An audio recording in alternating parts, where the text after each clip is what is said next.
Bonjour à tous et bienvenue dans notre nouvel opus de ce mois de juin, et pour recevoir dans pleine page nos deux invités d'aujourd'hui.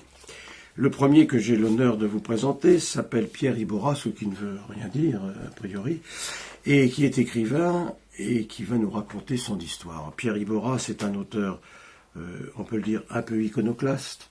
D'ailleurs, l'un de ses livres dont nous allons parler maintenant est préfacé, pas préfacé, mais il y a une citation de monsieur Alphonse Allais, qui n'est pas le premier venu, et qui dit « Les gens qui ne rient jamais ne sont pas des gens sérieux ». On va partir là-dessus, Pierre Iborra. Bienvenue sur TV Sèvres-Mène. Et les gens qui ne rient jamais ne sont pas des gens sérieux. Explication. Je pense que les gens qui ne rient jamais ne sont pas des gens sérieux, c'est vrai, et en plus sont des gens méchants. Ah bon? Ouais, parce que quand on n'est pas capable de rire, on prend tout au pied de la lettre et on ne comprend rien à la vie. Le rire, c'est la chose essentielle, et le rire est très sérieux, à mon avis. Et le rire est le propre de l'homme, comme disait l'autre. Et puis du singe aussi, parce que c'est un animal qui sait rire, oui, malgré tout. Parce qu'il ose faire des choses en public que l'homme n'ose pas. Donc c'est une façon d'être rigolo. Vous voyez ce que je veux dire? Oui, enfin, moi non, mais l'important c'est que les spectateurs voient ce que vous voulez dire.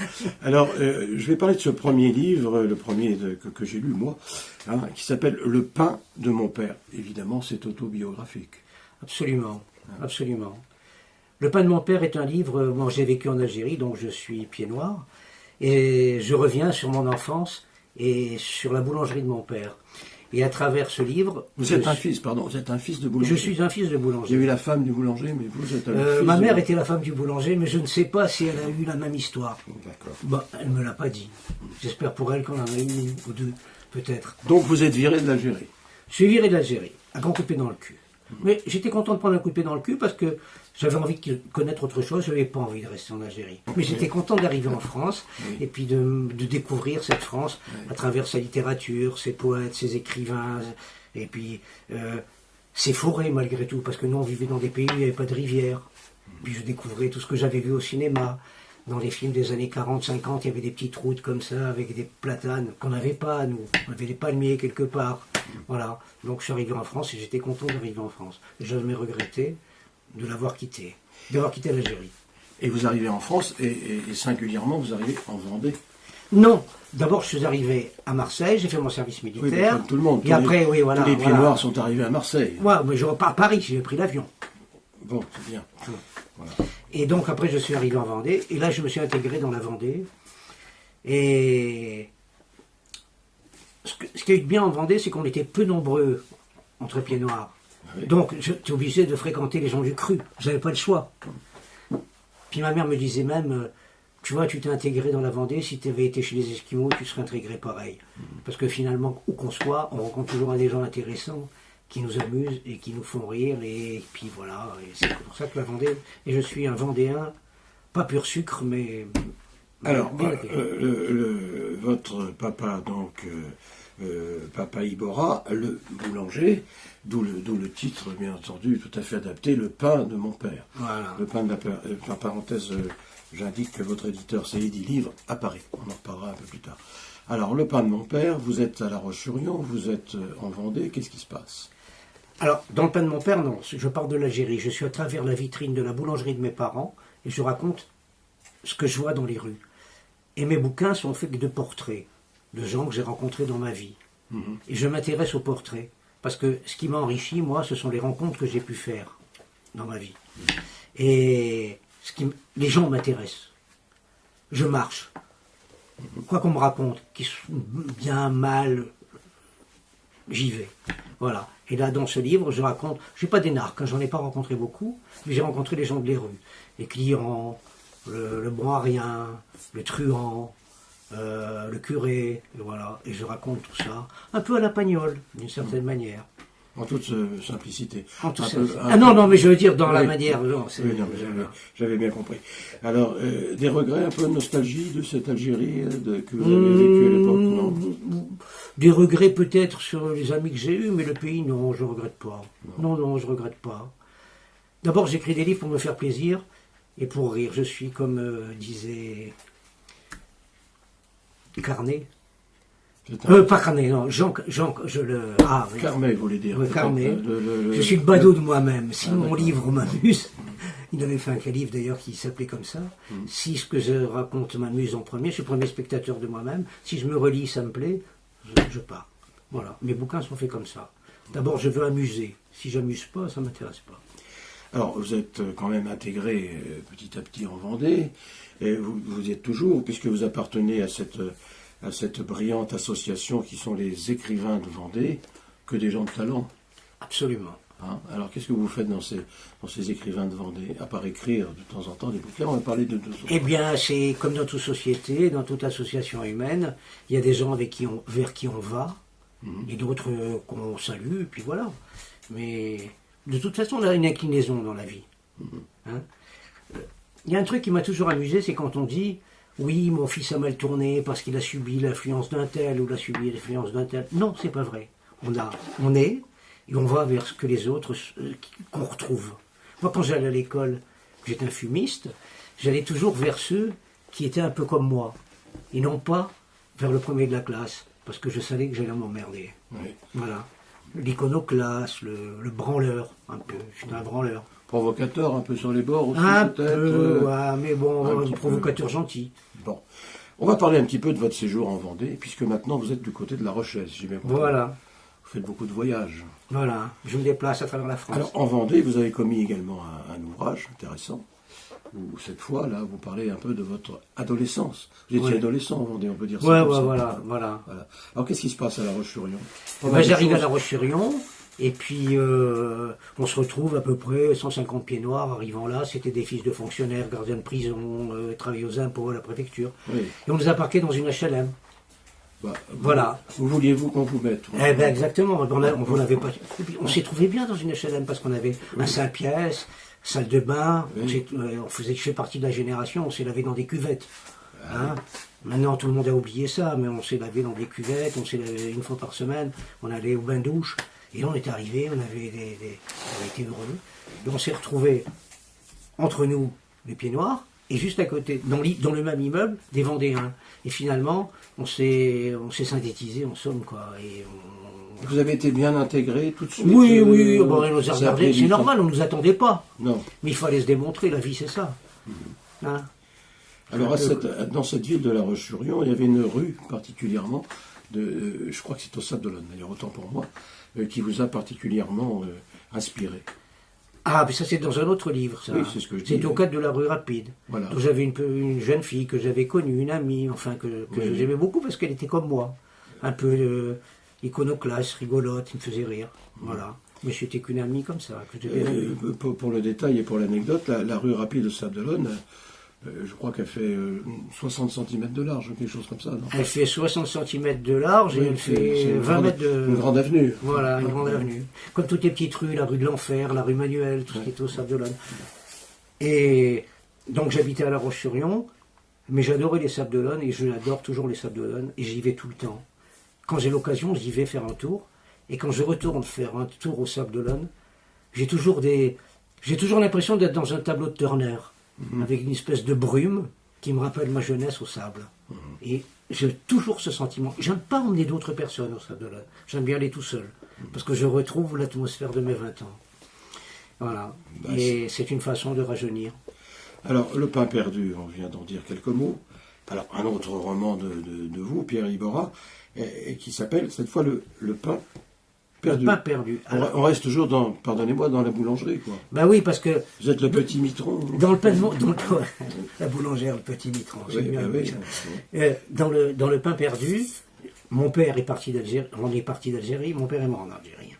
Donc j'arrive en France, j'ai perdu la boulangerie de mon père, donc le pain était perdu. Voilà, c'est un... Oui, c'est Et là, je raconte ma vie et ma découverte de la France.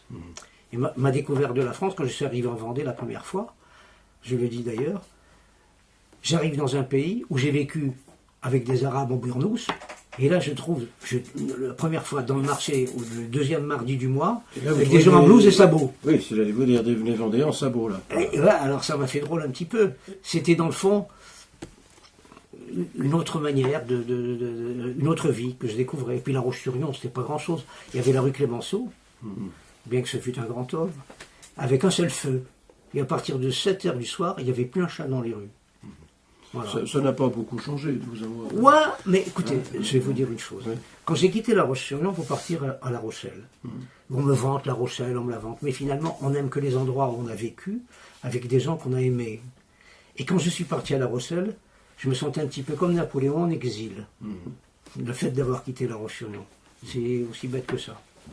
Alors, vous venez souvent, maintenant, vous êtes souvent présent en Vendée, on vous voit un peu partout. Là, quand vous êtes en Vendée, à cette époque-là, nous sommes dans les années 60 peut-être. Je suis dans les années, voilà, 63, 4, 5, voilà.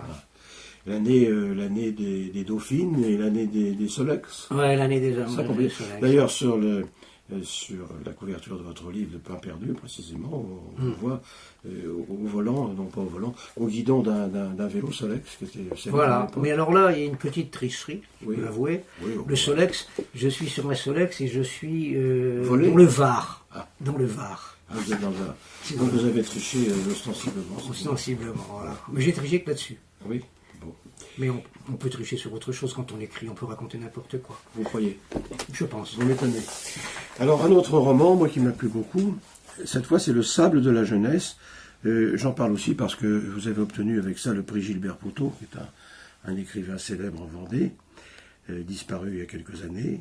Prix Gilbert Poutot de cette année 2016. Oui. Et toujours chez le même éditeur. Absolument.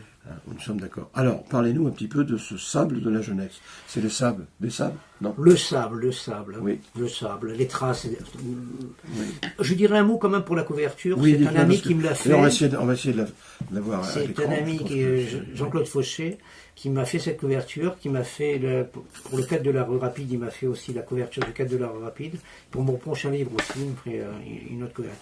Alors, le sable de la jeunesse, je reviens sur l'Algérie, parce que je fais des allers-retours, je traverse la Méditerranée. Et là, je reviens sur ce que j'avais pas dit sur l'Algérie de l'époque, où je raconte. Je parle plus de moi dans ce livre, et je parle de mon père.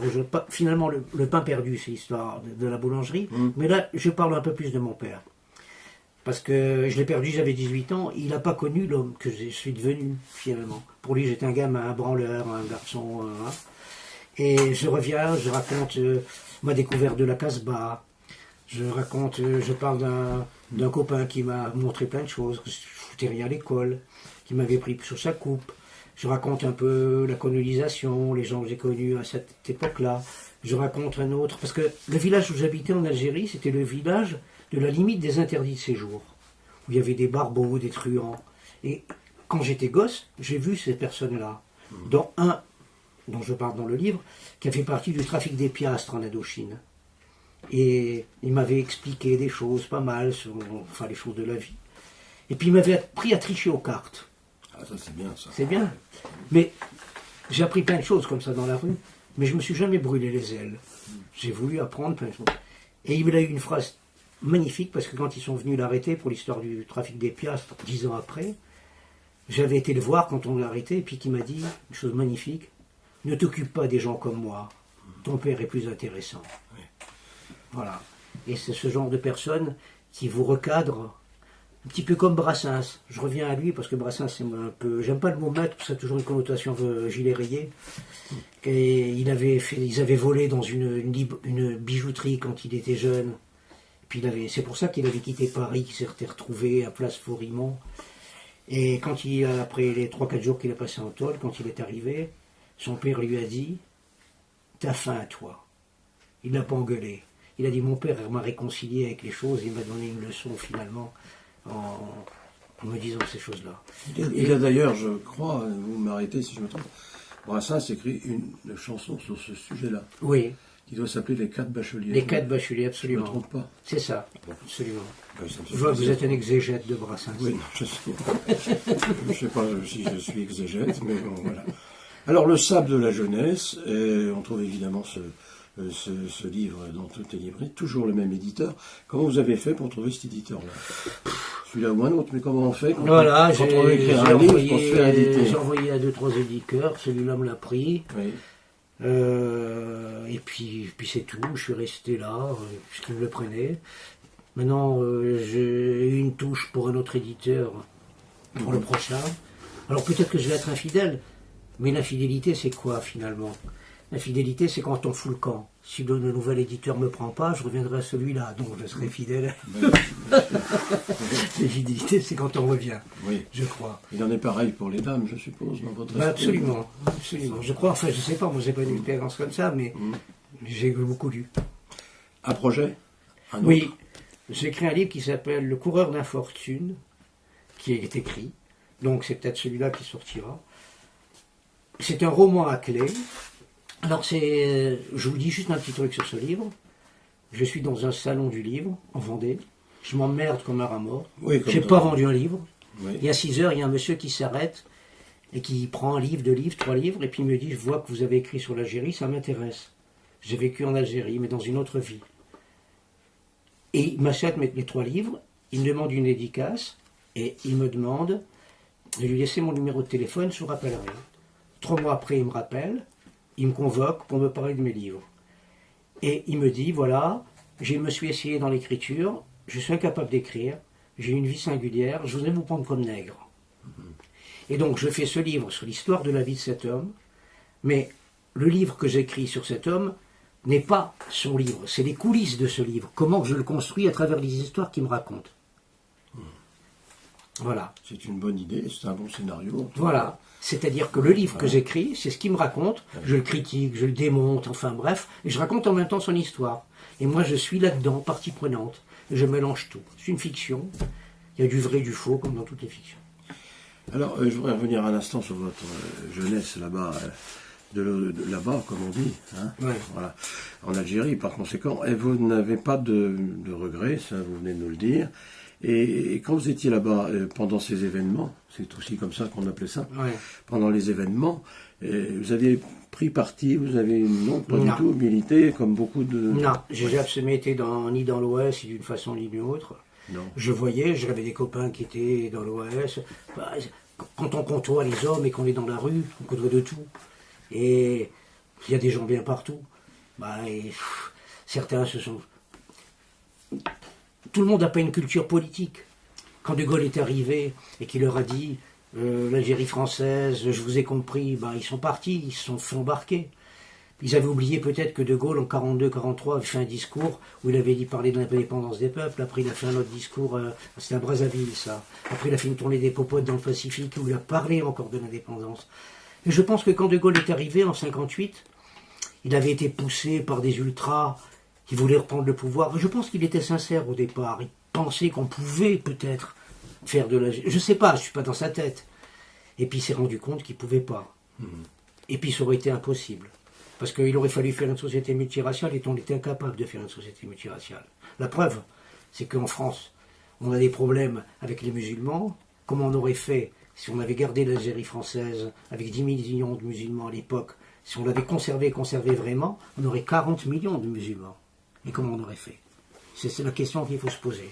Mais, simplement, c'est une constatation tout à fait factuelle. Oui, je vous posais cette question-là, parce que j'ai remarqué que dans tous vos ouvrages, il n'en est jamais question. Non, dans aucun de mes livres, cet aspect de votre vie, voilà. Dans aucune de mes questions, comme je dis, l'Algérie me sert de décor, parce que je suis né en Algérie. Si j'avais été né en Italie ou ailleurs, c'était les pays dans lesquels j'ai vécu qui m'auraient servi de décor. C'est tout. Mais l'Algérie était un beau pays, on avait les sols. Puis de toute façon, l'Algérie, sur sa côte, c'était ni plus ni moins que la France, avec sa place, son kiosque, ses fêtes de village. Et nous, on s'en rendait pas compte. Et même moi, dans la guerre d'Algérie, je m'en rendais pas trop compte parce que les choses se passaient. Et vous étiez très jeune. J'étais jeune, voilà. Très jeune à l'époque. J'allais au cinéma, je regardais les filles. Voilà. Toujours un petit peu, non? Les filles en Vendée, pas trop. Je regarde, j'ai toujours un... Mais maintenant, en vieillissant, je suis comme quand on va dans les souks et qu'on dit plaisir des yeux. C'est le plaisir des yeux. Eh oui, c'est l'état civil qui veut ça. Merci Pierre Iborra. Le titre de votre dernier ouvrage? Du prochain. Du prochain? Le coureur d'infortune. Oui, vous m'avez dit, le coureur d'infortune. Voilà. C'est un peu abscons, non? Abscon, pourquoi?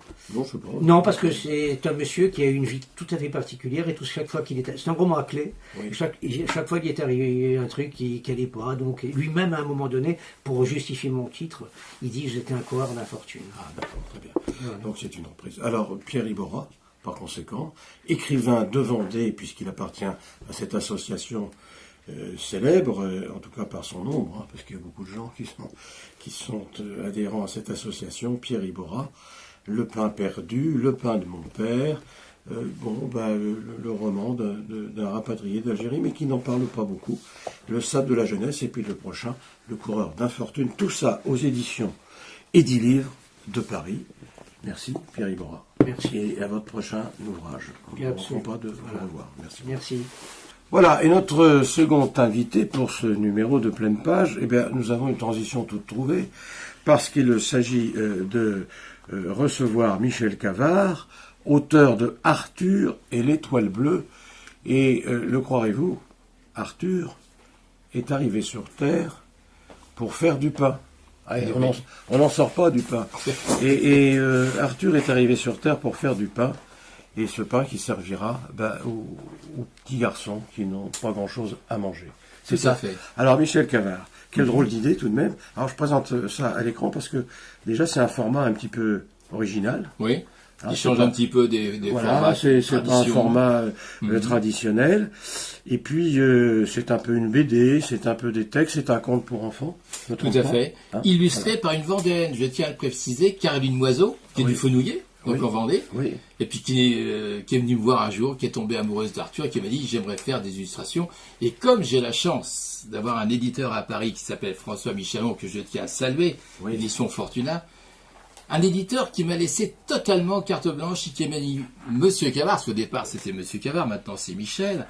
Il m'a dit je vous laisse faire. Si vous connaissez quelqu'un qui veut faire l'illustration, parce qu'il y a beaucoup de monde à Paris qui aurait pu le faire, il m'a dit carte blanche. Et ça j'apprécie beaucoup parce que vous voyez nous sommes en Vendée, on en a parlé avec l'invité précédent. Oui. J'ai dit c'est bien de donner la chance aussi à des gens qui sont en Vendée, qui sont des illustratrices de grand talent, peut-être moins connues que certaines qui sont à Paris.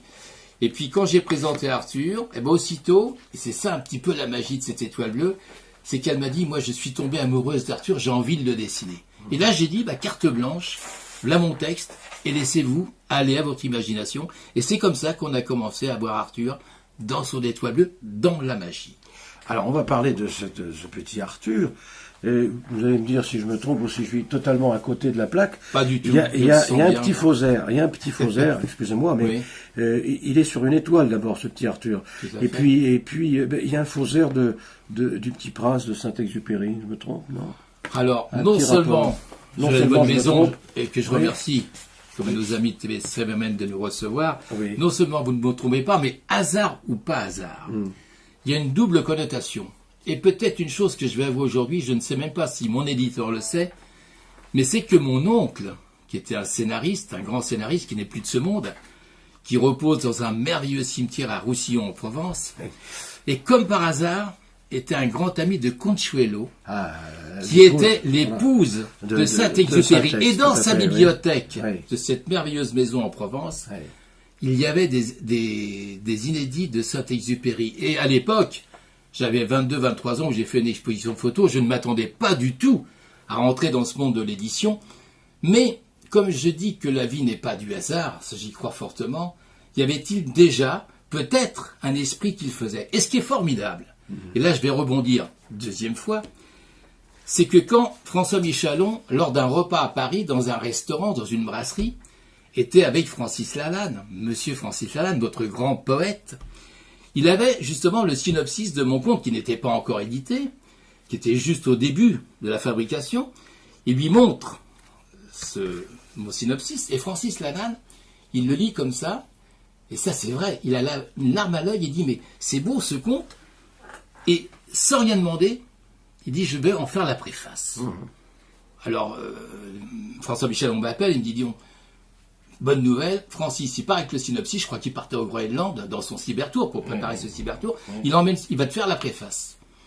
Et je crois qu'un mois et demi après, par mail, on reçoit une préface. Et dans la préface, monsieur Francis Lalanne, et je ne lui ai rien demandé, on ne s'est pas encore rencontré, on ne s'est pas encore vu avec Francis Lalanne, il dit une chose, il dit, tu vois mon petit Arthur, dans cette préface, je crois que tu me demandes de faire une chanson, quelque chose comme ça. Et toi, s'il te plaît Francis, fais-moi une chanson. Et là, j'ai cru entendre le merveilleux Petit Prince qui disait « S'il vous plaît, Dessine-moi un mouton. Je ne sais pas si je pourrais t'écrire une chanson, car je ne connais pas tous les secrets de ton étoile bleue. Mais dis-toi bien que tu seras peut-être un nouveau petit prince, un messager d'amour du 3e millénaire. Ce n'est pas moi qui le dis, c'est monsieur Francis Lalanne.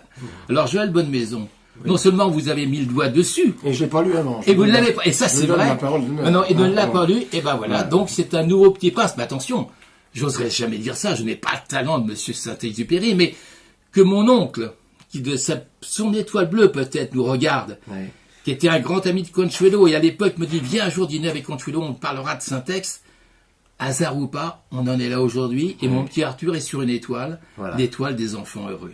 Sauf que, alors, du point de vue scientifique, sauf qu'Arthur, il est sur une étoile, et que le petit prince était sur une planète, drôle de planète. Une drôle de planète. Avec un renard et tout. Alors Joël, si vous permettez, je vous appelle Joël, je crois qu'on est en bonne complicité ici dans ce studio. Oui. J'étais dans une école tout récemment, au collège Piobetta à La Roche-sur-Yon, il y avait des jeunes, j'étais un groupe de lecture qui m'avait invité très gentiment. Il y avait un jeune garçon de 12 ans qui était extraordinaire, qui avait déjà une vue peut-être un peu au-delà des autres, et qui m'a posé une excellente question. Il a levé la main, il dit « Monsieur, puis-je me permettre une question ?» Je dis « Bien sûr. » Il dit « Vous dites que Arthur habite sur une étoile, mais si mes souvenirs sont bons, il avait 12 ans. Ce n'est pas une planète. Comment peut-on vivre sur une étoile? Ce n'est pas une planète. » Alors je lui ai répondu tout simplement, c'est que comme c'est magique, tout est magique sur l'étoile bleue, on peut vivre sur une étoile, même si c'est pas une planète. Il a regardé mon livre, il a dit « Ouais, c'est une bonne réaction, mais j'aurais d'autres questions à vous poser. » Et après, il m'a posé une autre question extraordinaire, on en reparlera peut-être tout à l'heure. Et ça aussi, c'est la magie de ce conte, parce que ça fait poser des questions et ça fait rêver. Alors, où est-ce qu'on trouve Arthur et l'étoile bleue? Soyons pratiques. Oui. Dans toutes les bonnes librairies. Voilà. Mon éditeur, François Michalon, a des diffuseurs, il a des commerciaux, c'est quelqu'un en plus. Alors, je vais peut-être en parler tout à l'heure de ces éditions. Contrairement des fois à des grosses maisons qui ont des structures énormes. Fortuna Édition édite beaucoup de têtes d'affiches, vous pourrez le voir sur son site, on le dira tout à l'heure. Mais c'est un éditeur atypique, c'est un éditeur qui fait confiance à ses auteurs. Et moi, ce que j'aime bien, c'est quand on rencontre François Michalon, comme je l'ai rencontré, alors qu'on s'était jamais vu ni jamais rencontré, il vous tape dans la main, il dit banco, on y va. Ça, j'aime bien, ce challenge. La vieille méthode, quoi. La vieille méthode de confiance. Avec les auteurs. Tout à fait. Donc, dans les bonnes librairies, et il est sorti début janvier, enfin fin de l'année, donc il va se mettre en place tout doucement, comme dans toutes les éditions. On le demande et on fait le tour des écoles, on fait des événements. Mais mon éditeur, il est partout, il a un site qui est très très regardé. Et puis, je trouve que c'est quelqu'un en plus qui a compris qu'un auteur petit pousset, moi je me dis petit pousset dans cette cour des grands, il y a quand même autour de lui Monsieur Nelson Montfort, il y a François Michalon, il y a Edith Trébillon qui fait un carton avec son livre 49.5 et non pas 49.3. Et puis moi j'arrive comme ça tout doucement avec un conte d'enfant alors que François Michalon n'avait jamais fait de conte d'enfant. Donc un nouveau challenge pour lui. Donc je me sens bien dans cette maison. C'est une première pour l'éditeur. C'est une première et puis on travaille ensemble et on essaye de développer cette étoile bleue et puis surtout de faire rêver les enfants. Voilà. Alors préfacé, on vient d'en parler, préfacé par Francis Lalanne, le chanteur à cuissarde et queue de cheval, etc. Mais tout à fait, et qui fait son cybertour, dont on parle de plus en plus avec son cybertour. Et en plus, qui a eu un grand prix de la poésie qui est édité donc avec François Michalon. Et puis qui fait sur son blog des récits extraordinaires à la Francis Lalanne. Je m'en régale tous les jours. Et qu'il ait fait ma préface, pour moi, c'est un grand honneur. Et j'espère le rencontrer bientôt au fil de différents salons ou de manifestations. C'est ça qui est extraordinaire. Il fait une préface, on ne s'est pas encore rencontré. Et il a tilté, il a été amoureux de l'étoile bleue. Bien. Alors Arthur, il quitte son étoile. Il vient sur Terre, j'imagine. Là. Écoutez, en 2 mots, Arthur, il habite sur une étoile bleue, c'est l'étoile magique. D'où le titre de la BD, de ce livre, où tous les enfants sont heureux, ils ont tout ce qu'il faut, c'est une étoile extraordinaire. Et ils vivent, écoutez bien, dans des maisons douceurs, dans des maisons gâteaux. D'où la réflexion de ce jeune qui était au collège, m'a dit, mais comment ça peut se faire que si proche du soleil, vos enfants qui habitent dans des maisons gâteaux, les maisons ne fondent pas comme ce sont des gâteaux? Excellente question. Je lui dis encore une fois, c'est la magie de l'étoile bleue. Alors ils habitent dans des maisons gâteaux, ils ont tout. Ils font des fêtes, c'est extraordinaire. L'étoile est magnifique. Si vous saviez comme elle est belle. Alors je vais vous avouer un secret, Joël, et puis à tous nos amis qui sont ici. La chose qui me ravit, c'est que la NASA, qui a pourtant découvert beaucoup d'exoplanètes, n'a pas encore trouvé l'étoile bleue. Et je ne demande qu'une chose. C'est qu'elle ne la trouve pas. Qu'ils ne la trouvent pas pour qu'ils restent heureux. Alors, ils sont tous heureux, ils vivent bien. Et puis un jour, évidemment, il y a la fée Patou. Il y a toujours une fée dans un conte. qui arrive et qui dit, mais tu sais, mon petit Arthur, tous les soirs, avec ta longue vue, là, sur un bateau qui s'appelle le Sucuru, un bateau extraordinaire, tu regardes cette grosse boule, ce gros ballon, ça s'appelle la Terre. Et tu sais que sur la Terre, il y a des enfants qui, par contre, n'ont pas la chance d'avoir du pain tous les jours. Alors Arthur, il dit, mais oui, mais comment je pourrais faire? Alors, il ne faut pas oublier que et ça va plaire à notre invité qui était avant vous, le papy de Arthur sur l'Étoile Bleue, c'est Papy Panibus, c'est le boulanger du village, qui habite dans la Belle Brioche. Alors le papy lui apprend à faire du pain, et puis un jour le capitaine Jacques, le capitaine du bateau, l'appelle, lui dit, toi mon petit Arthur, tu vas avoir une belle mission. Il ouvre la cale du Sucuru, et qu'est-ce qu'il y a dans la cale du Sucuru? Une superbe soucoupe volante qui s'appelle Luminix, qui va permettre à Arthur de descendre sur Terre. Alors, vous me direz comment descendre sur Terre? Il n'y a pas la NASA, il n'y a peut-être pas des vaisseaux spatiaux. La Fépatouari va dire, attends, tu vas voir. Il y a Jules Verne aussi. Il y a Jules Verne. Qui peut donner un coup de main. Mais il y a encore plus beau que ça, Joël, bonne maison. Il y a plus beau que ça. D'un coup de baguette magique, elle appelle toutes les étoiles filantes. Et des millions, des milliards d'étoiles filantes arrivent pour faire un grand toboggan jusqu'à la Terre. C'est pas beau, ça? Et le petit Arthur, sur sa soucoupe, il glisse tout doucement avec son petit chien, la tête ici, qui est très beau, sucre d'orge. Et puis, il n'a pas trop peur, parce que tout le monde, les étoiles lui parlent, lui font des tas de choses. Et quand il arrive sur Terre, la magie est extraordinaire. Quelqu'un lui arrive, lui dit, tu vas te reposer sur Terre, tu vas te reposer un petit peu, tu as fait un très long voyage, des milliards d'années-lumière du kilomètre. Et quand il se réveille le matin, par la fée, quelque chose d'extraordinaire, mais il y a un forgeron qui a transformé sa soucoupe volante en four à pain. Un four à pain qui va pouvoir voler pour faire le tour de la planète et donner du pain à tous les enfants qui n'en ont pas. Voilà en gros le résumé d'Arthur et l'Étoile Bleue. Alors ce pain qu'il va faire, etc., ça va aller où? Chez qui? Aux enfants, on a compris, mais quel genre d'enfants tous? La mission d'Arthur, c'est d'essayer de faire du pain dans toutes les villes, dans tous les pays où les enfants n'en ont pas. Alors ça peut être évidemment en France, partout, dans nos villes à nous, mais ça peut être à Madagascar, parce qu'on voudrait faire des opérations à Madagascar, dans les écoles où les enfants n'ont pas de pain. C'est-à-dire que la mission d'Arthur, avec ce conte, c'est imaginaire, c'est d'arriver dans toutes les villes, dans des continents, et puis de dire qu'Arthur, on lit le conte, et puis peut-être de trouver des gens qui peuvent nous aider, dont nos amis boulangers, qui nous ont suivis dès le départ en disant, mais ça c'est un conte qui nous intéresse, et puis de faire des opérations, ce qu'on appelle des événementiels, pour faire le maximum d'opérations, et puis que une grande partie de mes droits, je puisse les reverser pour l'UNICEF. Voilà, c'est la question que j'allais vous poser. Tout à fait. Ce livre-là a aussi comme but, bien entendu, d'aider, j'imagine, des associations caritatives. L'UNICEF et la Télécarbone. Et l'UNICEF, il y a des villes, justement, qui viennent de signer, comme la ville de La Roche-sur-Yon, et la ville de Saint-Jean-de-Mont, qui sont signataires des villes amies d'enfance. Il y en a 240 en France, avec les conseils municipaux des jeunes.